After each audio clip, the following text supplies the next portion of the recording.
నమస్తే, welcome to Leo. Ambati Rambabu అయితే మళ్ళీ పోసాని కృష్ణమురళిపై ఏదైనా కుట్ర కోణం దాగుండే అవకాశం ఉందంటారా? ఎందుకంటే అంబటి రాంబాబు మాటల్లో మనకు అదే అర్థమవుతుంది. పోసాని కృష్ణమురళిని కలుస్తానికి వెళ్తే మమ్మల్ని కలవనివ్వడం లేదు అని చెప్పి మాట్లాడుతున్నారు. అది కాక హోమ్ మినిస్టర్ అనిత గారిపై అనుచిత వ్యాఖ్యలు కూడా చేస్తూ వస్తున్నారు. దీన్ని ఎలా చూడాలి? అయితే దీని గురించి మనతో మాట్లాడడానికి సీనియర్ జర్నలిస్ట్ కనకదుర్గ వడ్లమణి గారు ఉన్నారు. వారిని అడిగి తెలుసుకుందాం. మేడం నమస్తే. నమస్తే. అనిత గారిని అనుచిత వ్యాఖ్యలు చేయడం కావచ్చు, పోసాని కృష్ణమురళి గారిని కలుస్తుంటే పోలీసు వాళ్ళు వద్దంటున్నారని చెప్పేసి అనే వ్యాఖ్యలు కావచ్చు. సో మొత్తానికి పూర్తిగా పోసాని కృష్ణమురళిని ఒక ఏమంటారనమాట, తన్ని ఇంకా జైల్లోనే బంధించేటువంటి ఒక ప్లాన్లో ఉన్నారేమో తెలియదు, కానీ వైసీపీ నేతలు అందరూ కూడా అవును తిడితే తప్పేంటి అని చెప్పి మాట్లాడుతున్నారు. లేదా ఎప్పుడో తిడితే ఇప్పుడు ఎందుకు కేసు పెడుతున్నారని చెప్పేసి అంటున్నారు. ఉంటే ఉంటాడు జైల్లో, పెద్ద తప్పేంటి అని చెప్పేసి అంటున్నారు. సో మొత్తానికి అంబటి రాంబాబుని ఎందుకని పోలీస్ అధికారులు కలవడానికి వీల్లేదని చెప్పేసి అన్నారంటే దీన్ని ఎలా చూడాలి? ముందు అసలు ఆయన హాజరు పట్టి తీసాడేంటి నాకు అర్థం కాల. ఏబిఎన్ వచ్చిందా, టీవీ5 వచ్చిందంటే హాజరు వేసుకోవాలా వాళ్ళు? నాకు అర్థం కాలేదు. అంటే లోకేష్ గారికి కౌంటర్ అన్నట్టు, లోకేష్ గారి సాక్షి వచ్చిందా లేదా తమ్ముడు చెప్పు ఏంటి, సొంత ఆలోచనలు ఉండవు అనమాట. అంటే మీకు సొంత బుద్ధి ఇందులో కూడా లేదు ఆఖరికి. ఇప్పుడు మీకంటూ ఒక స్టేచర్ ఉండాలి కదండి అంబటి రాంబాబు. మీరు పెద్ద మనిషి, లోకేష్ చిన్నపిల్లాడు, మీ దృష్టిలో చాలా బచ్చా కదా, మరి ఆయన ఎందుకు అనుకరిస్తున్నారు? నిన్న కూడా పాపం పప్పునాయుడు ఏదో అన్నారు ఆయన్ని వీళ్ళే. అంటే అనుకోనివ్వండి, ఇప్పుడు మీరు ఎంత అంటే ఆయన అంత ఎదుగుతాడు లోకేష్, ఆ విషయం మనం మర్చిపోకూడదు.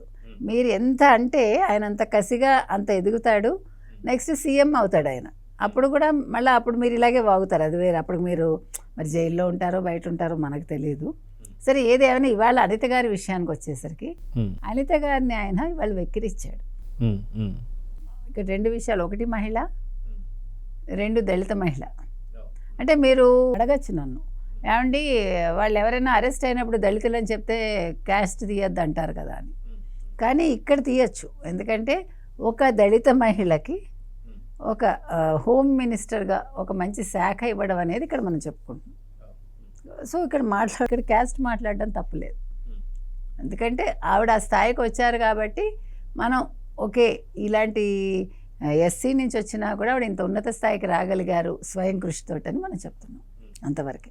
తర్వాత ఆయన ఏమన్నారంటే ఆవిడ హోమ్ మినిస్టర్ అయినా కూడా ఆవిడకి ఏం పవర్ లేదు, ఆవిడ ఊరికే మాట్లాడుతుంది, గట్టిగా మాట్లాడుతుంది, వెళ్ళిపోతుంది, ఆవిడేమీ చేయలేదు, పవర్స్ అన్నీ కూడా లోకేష్కే ఉన్నాయి. అంటే మరి గత ప్రభుత్వ హయాంలో పవర్స్ అన్నీ సజ్జల దగ్గర ఉన్నాయా, జగన్మోహన్ రెడ్డి దగ్గర ఉన్నాయండి? అప్పుడు హోమ్ మినిస్టర్ ఎలాగా, అప్పుడేమీ ఎవరికీ తెలియదు, అసలు మనకు హోమ్ మినిస్టర్ పేరే తెలియదు ఇప్పటికి సరిగా. అంటే మనకు కాదు, ఈవెన్ వైసీపీ వాళ్ళకు కూడా తెలుసుకోలేదు, ఎందుకంటే వాళ్ళకి సకల శాఖ మాచుడి పేరు ఒక్కటే తెలుసు. వాళ్ళకి ఏం కావాలన్నా they have to go to him. వాళ్ళ పాపం వాళ్ళ ఏమైనా బాధలున్నా, వాళ్ళకి ఏదైనా కావాలన్నా ఏమైనా ఆయనతో చెప్పుకుంటే ఆయన దయతలిచి జగన్మోహన్ రెడ్డికి ఏమైనా ఇన్ఫార్మ్ చేస్తే వీళ్ళకి ఏమైనా పనులు అవుతాయి, లేదు అక్కడితో అది కట్ అయిపోతుంది. కానీ ఆ వ్యవస్థ అనేది ఆ రకంగా ఇప్పుడు తెలుగుదేశం కూటమిలో లేదుగా. ఇప్పుడు ఇక్కడ తెలుగుదేశం ఉంది, జనసేన ఉంది, బీజేపీ ఉంది. ఇప్పుడు పవన్ కళ్యాణ్ గారు ఇండివిజువల్గా ఆయన మాట్లాడగలుగుతున్నారు. ఇప్పుడు ఆయన కొన్నిసార్లు చాలా అగ్రెసివ్గా మాట్లాడతారు. ఆయన చంద్రబాబు నాయుడు గారు ఏమైనా కట్టడి చేశారా? చేయలేదుగా. అంటే భావ ప్రకటన స్వేచ్ఛే కాకుండా భావ ప్రకటన స్వేచ్ఛలో ఆయన తన బాధ చెప్పుకుంటున్నారు, ఆయన మంచిగా మాట్లాడుతున్నారు, పొగుడుతున్నారు, తిడుతున్నారు, నచ్చకపోతే చంద్రబాబు నాయుడు గారికి ఇది నచ్చలేదని చెప్తున్నారు. అంటే ఇక్కడ మనం నేర్చుకోవాల్సింది ఏంటంటే, మీరు కూటమిలో ఉన్నా లేదు రెండు పార్టీలు కలిసి ఉన్నా మంచి చెడు ఓపెన్గా చెప్పగలిగే ఒక ఫ్రీడమ్ అనేది ఆ పార్టీ ఇవ్వాలి అనేది ముఖ్యం. సో ఇక్కడ అది ఉంది కాబట్టి అది లేనిది వైసీపీలో గతంలో. ఇవాళ వాళ్ళు ఏం మాట్లాడినా వాళ్ళు అక్కడే తిరుగుతారు. జనసేన, తెలుగుదేశం, లేకపోతే లోకేష్, లేకపోతే చంద్రబాబు నాయుడు, లేదు పవన్ కళ్యాణ్, ఇంతకు మించి they can't go out. So ఇవాళ అనిత గారి మీద ఆయన చేసిన వ్యాఖ్యలు అనుచితం అని మనం చెప్తున్నాం. ఎందుకంటే లోకేష్ గారికి రెడ్ బుక్ అనేది వీళ్ళకి ఇంకా అర్థం కావట్లా. ఆ రెడ్ బుక్ అంటేనే వణికిపోతున్నారు, గజగజ. ఎందుకు వణుకుతున్నారు? మీరు ఎవ్వరు తప్పులు చేయలేదు కదా. లేదు మీరే అంటారుగా, మాట్లాడారండి, బూతులు మాట్లాడారు, ఎప్పుడో మాట్లాడారు, మీరు ఇప్పుడు ఎందుకు తీస్తారు? మీరు ఎప్పుడో మర్డర్ చేశారు, మరి ఇప్పుడు తీయకుండా ఉంటారమ్మా? అంబటి రాంబాబు గారు చెప్పండి అమ్మా అంటున్నాం. అయితే అంబటి రాంబాబు మాట్లాడే మాటల్లో మనం చూసుకుంటే పోలీస్ వాళ్ళు మమ్మల్ని చూడనివ్వడం లేదని చెప్పేసి మాట్లాడుతున్నారు. కరెక్ట్గా 2 రోజుల క్రితం ఆకేపాటి అమర్నాథ్ రెడ్డి గారు ఎప్పుడైతే వెళ్ళారో వెళ్ళి వచ్చిన వెనువెంటనే దాదాపు ఒక అరగంట గంటలోనే చెస్ట్ పెయిన్ అంటూ పోసాని గారు చెప్పడం, తర్వాత అక్కడి నుంచి రాజంపేట గవర్నమెంట్ హాస్పిటల్ తీసుకెళ్ళడం, అక్కడి నుంచి కడప రిమ్స్కి తీసుకెళ్ళడం, ఏమీ లేదని చెప్పేసి చెప్పాడు. కానీ ఇప్పుడు మళ్ళీ అంబటి రాంబాబు వచ్చేసి లేదు తనకి హార్ట్ ప్రాబ్లమ్స్ ఉందని చెప్పి తను డిక్లేర్ చేయడం, కానీ దీన్ని ఎలా చూడాలంటారు? లేదా పోలీస్ వాళ్ళు ఏదైనా కుట్రకులం దాగుందా? వైసీపీ నేతలు వస్తే ఏదో జరగబోతుంది, ఎందుకంటే ఆకే పార్టీ వచ్చినప్పుడు కూడా అబ్జర్వ్ చేశారు కాబట్టి ఇలాంటిది ఏదైనా సరే జరగబోతుందంటే ఏమంటారు? మీకు సినిమాల్లో చూడండి, గుండె నొప్పి అంటాడు, ఇట్లా పట్టుకుంటాడు, మర్చిపోతాడు అనమాట, ఎటు పట్టుకోవాలో కూడా తెలియదు. గుండెపోటు అనేది ఎటు వస్తుందో కూడా ఆ నటించేవాడికి తెలియదు. అలాగా పాపం కృష్ణమురళికి స్క్రిప్ట్ ఇచ్చారు కానీ అతనికి సరిగా నటించమని చెప్పలేకపోయి. అంటే లాజిక్ అర్థం చేసుకోలేదు, ఎందుకంటే ఏది జరిగినా సరే హాస్పిటల్కి తీసుకెళ్ళిపోతారు, లేదంటే హార్ట్ అటాక్ అనేది ఇంటికి పంపించేస్తారు అనుకున్నారు. కృష్ణమురళికి స్క్రిప్ట్ రాయడం తెలుసు కానీ అప్పట్లో సినిమాలకి జగన్మోహన్ రెడ్డి స్క్రిప్ట్ అర్థం చేసుకునే స్థాయి రాలేదు. అది వల్లభనేని వంశీకి వంట పట్టింది, అందుకని నోరు విప్పట్ల. ఈయనకి వంట పట్ల, ఎందుకంటే అక్కడ మామూలుగా లూటీలు కాదు కాబట్టి, మామూలు దందాలు కాదు కాబట్టి ఆయన ఆరితేరిపోయాడు. ఈయన ఆఫ్టర్ ఆల్ 40-50 కోట్ల కక్కుర్తి పడ్డాడు కాబట్టి ఈయనకి మాట్లాడటం వరకే కాబట్టి ఇంకా అవన్నీ వంట పట్టలేదు. అందుకని నటించడం, సినిమాల్లో నటించగలిగాడు కానీ నిజ జీవితంలో నటన రాలేదు, స్క్రిప్ట్ అర్థం చేసుకునే కెపాసిటీ రాలేదు. కృష్ణమురళి అన్ని రకాలుగా ఫెయిల్ అయ్యాడు. ఎందుకు ఫెయిల్ అయ్యాడు? మీరు చెప్పినట్టు ఆకిపాటి అమర్నాథ్ గారు వచ్చారు, వచ్చి మరి మాట్లాడారు అంటే చెప్పు ఉంటారు, స్క్రిప్ట్ పంపించి ఉంటారు జగన్మోహన్ రెడ్డి గారు, మీరు ఇట్లా చెప్పండి, ఆయన్ని గుండె నొప్పని కొంచెం నాటకం ఆడమనండి, సో దట్ మనం హాస్పిటల్ అడ్మిట్ చేయించి. వాళ్ళు ఎక్స్పెక్ట్ చేయలేదు ఈయన గుండె నొప్పి అనగానే వెంటనే తీసుకెళ్ళిపోతారని, కానీ లేదు వాళ్ళంతా కూడా ఇలా పరీక్షలు చేసి నిజాలు చెప్తారని, కానీ అంటే అక్కడ మేనేజ్ చేయడం కుదరలా. అంటే ఇది వైసీపీ ప్రభుత్వం కాదు కదా, అది మర్చిపోయారు. అందువల్ల ఈయన నటించాడు బాగానే, నటించిన వాడు ఇంకో విషయం మర్చిపోయాడు, అంటే చక్కగా నడుచుకుంటూ వచ్చాడు. అక్కడ ఒక ఫస్ట్ తప్పిదం అది. రెండో తప్పిదం ఎక్కడ జరిగిందంటే, మీరు హాస్పిటల్లో గమనిస్తే వాళ్ళ ఆవిడ రాగానే ఆయన లేచి కూర్చున్నాడు పాపం. మీరు మరి స్క్రిప్ట్ ఇచ్చేటప్పుడు జగన్మోహన్ రెడ్డి గారు కొంచెం సరైన స్క్రిప్ట్ ఇవ్వండి అని మనం చెప్తున్నాం. అయితే ఇది ఈ స్క్రిప్ట్ పంపించినంత కూడా సకల శాఖ మంత్రి అని చెప్పి ఒకవైపు అయితే, ఇంకొకటి వైసీపీ నుంచి ఒక పెద్ద లీక్ అయితే బయటకు వచ్చిందని చెప్పి కొన్ని వార్తలు అయితే వస్తున్నాయి. ఏంటి ఆ వార్తలు అంటే ఏం చెప్తారు? 2 విషయాలు. ఒకటి, సకల శాఖ మాచిలే పంపిస్తారు, సకల శాఖ మాతిలు కొడుకు గారే పంపిస్తారు, కానీ అప్రూవ్ చేసేది జగన్మోహన్ రెడ్డి గారు. అందుకని మన జగన్మోహన్ రెడ్డి గారికి ఈ విషయాన్ని ఆపాదిస్తున్నాం అంతవరకు. అంటే ఇది అందరూ కలిపి కుట్రలో భాగం కాబట్టి అందరూ సమాలోచనలు జరిపి వీటిని అమలు చేస్తారు కాబట్టి.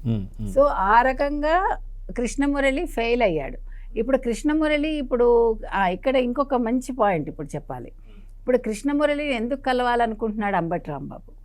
ఎందుకంటే ఇప్పుడు జగన్మోహన్ రెడ్డి చాలా కోపంగా ఉన్నాడు. ఎందుకు చెప్పండి? యాక్టింగ్లో ఫెయిల్ అయ్యింది. స్క్రిప్ట్ ఇస్తే కూడా నీకు నటించడం చేత కాలేదు, నువ్వు పెద్ద రైటర్ని అంటావు, నువ్వు పెద్ద నటుడిని అంటావు, నువ్వు పెద్ద డైరెక్షన్ డిపార్ట్మెంట్లో పనిచేశానంటావు, you are fit for nothing అని అతని సంగతి తేల్చమని అంబటి రాంబాబుకి ఆదేశాలు ఇచ్చాడు ఆయన. సో అంబటి రాంబాబు అందుకని ఆయన కలిసి మరి తానుగా మారదాం అనుకున్నాడో మనకు తెలియదండోయ్. మనకి ఎందుకంటే మనకు ఒక లీక్ అయితే వచ్చింది, ఏమని, మనకి అది కూడా యుఎస్ నుంచి వచ్చింది. మీకు సంగతి తెలుసా? రాజీవ్ గాంధీ చచ్చిపోయినప్పుడు ఫస్ట్ న్యూస్ నాకు యుఎస్ నుంచి వచ్చింది. మనకి లోకల్ న్యూస్ వచ్చే ముందే, పీటీఐ నుంచి వచ్చే ముందే నాకు యుఎస్ నుంచి మా చుట్టాలు వాళ్ళు ఫోన్ చేసి చెప్పారు రాజీవ్ గాంధీ అసాసినేషన్ జరిగిందని. అందుకని నేను ఇక్కడ సందర్భం కాబట్టి చెప్పాను అంతే. అంటే యుఎస్ నుంచి మనకి లీక్ వచ్చింది కాబట్టి అందులో కొంత నిజం ఉండకపోదు. అందులో ఏమొచ్చింది మనకి, పోసాని కృష్ణమురళి కానీ వల్లభనేని వంశీ వీళ్ళిద్దరిలో ఒకళ్ళని లేపేసి వైసీపీ వాళ్ళు దీన్ని తెలుగుదేశం కూటమి మీద వేసి రాష్ట్రం అంతా అల్లకల్లోలం చేసి 144 సెక్షన్లు పెట్టించి మొత్తానికి వాళ్ళు ఏదో వాళ్ళ పథకాలన్నీ కూడా రచించాలని వాళ్ళు అనుకున్నారు. కూటమి ప్రభుత్వాన్ని ఎలాగైనా బదనాం చేసి ఈ జనసేన తెలుగుదేశాన్ని విడదీసి ఈ పార్టీని చిన్నాభిన్నం చేయాలి, వీళ్ళని అధికారంలోంచి దింపేయాలి, ఇప్పుడు వాళ్ళు అదే కదా ఎప్పుడు చెప్పినా కూడా త్వరలో ఎన్నికలు. సో ఈ కుట్రలో భాగంగా అంటే ఇప్పుడు అంబటి రాంబాబు కూడా ఈ విషయాలు తెలియదు. ఇప్పుడు రాజీవ్ గాంధీ హత్య కేసులో బ్యాటరీ ఎవడైతే ఇచ్చాడో వాడికి కూడా పాపం తెలియదు అది నేను ఇచ్చేది బ్యాటరీస్ ఫలానా దానికని. అట్లాగే ఇప్పుడు అంబటి రాంబాబు అమాయకంగా బలైపోతాడో ఆలోచించుకోవాలి. ఎందుకంటే తెలివైన వాడిని అనుకుంటాడు కానీ తెలివి తక్కువ వాడు ఆయన. అంటే ఏదో బోళా శంకరుడిలాగా లోపల స్టఫ్ ఏం లేదు. కాబట్టి ఈ విషయాలన్నీ తెలియకుండా ఈయన ఎగిరెగిరి పడుతూ నన్ను రానివ్వట్లేదు పోలీసులు, నన్ను కలవనివ్వట్లేదంటే నువ్వు చాలా అదృష్టవంతుడివి అంబటి రాంబాబు అని చెప్తున్నావు.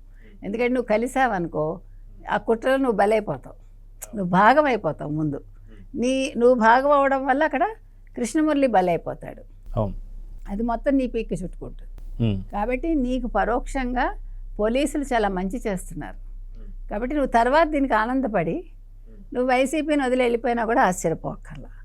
కాబట్టి ఇప్పుడు జాగ్రత్తగా ఉండాల్సింది కృష్ణమురళి ఎంత పెద్ద ఉచ్చులో ఇరుక్కున్నాడంటేనండి 40 కోట్లకు ఆశపడి బూతులు తిట్టడమే కదా ఆఫ్టర్ ఆల్ అనుకున్నాడు. తిట్టినందుకు ఆనందపడ్డాడు, కాలర్ ఎగరేసుకున్నాడు. తిట్టాక ఇప్పుడు ఫస్ట్ టైం ఏమో తిట్టినప్పుడు ఆనందపడ్డాడు, పోలీసుల ముందు వాళ్ళు వీడియోలు వేసాక పశ్చాత్తాపడ్డాడు. ఆ పశ్చాత్తాపంలోంచి నిజం బయటకు వచ్చింది. ఇప్పుడు నిజం బయటకు వచ్చాక ఇంట్లో భయం ఎక్కువైంది.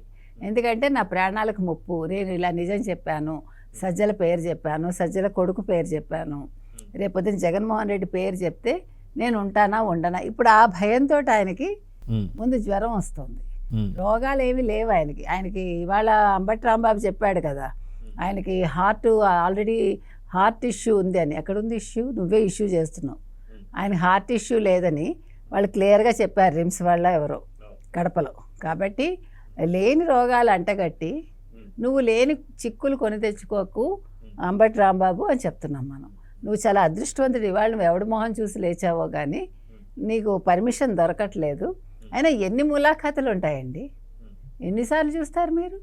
చంద్రబాబు నాయుడు గారికి ఓ రూలు, మీకు ఓ రూలునా? మీ హయాంలో అరెస్ట్ అయిన వాళ్ళు ఎవరు కూడా వెళ్ళి కలవకూడదు. కానీ ఇప్పుడు తెలుగుదేశం కూటమి హయాంలో మీరు ఎన్నిసార్లు అంటే అన్నిసార్లు వెళ్ళి చూస్తున్నారు. ఇప్పుడు ఆయన ప్రాణాలకు ముప్పు ఉందని విషయం వచ్చాక, యుఎస్ నుంచి లీక్ వచ్చాక ఇప్పుడు వాళ్ళు ఎలా చేయట్లేదు. కాబట్టి ఇవాళ అంబటి రాంబాబు చాలా సేఫ్లో ఉన్నారని ఆలోచించుకోవాలండి. ఆయన సంతోషించాలి. ఆయన ఫ్యూచర్ ఇప్పుడు ఆలోచించుకుంటే ఆయనకు చాలా మంచిది. లేకపోతే లేనిపోని చిక్కులు కొని తెచ్చుకుంటాడు ఆయన. సో చూద్దాం మనం ఖచ్చితంగా అంబటి రాంబాబు అనిత గారి మీద కావచ్చు లేదా పోసాని గారి మీద సంబంధించి ఏదైతే మాట్లాడాడో అది అనిశ్చిత వ్యాఖ్యల కింద చూడాలి. సో కూటమి ప్రభుత్వం కూడా అయితే వైసీపీ చేస్తున్నటువంటి కుట్రల్ని కూటమి ప్రభుత్వం గమనించి దాని మీద తగు చర్యలు తీసుకుని అయితే కోరుకుందాం. నమస్తే. నమస్తే. Please subscribe to Leo News for more videos.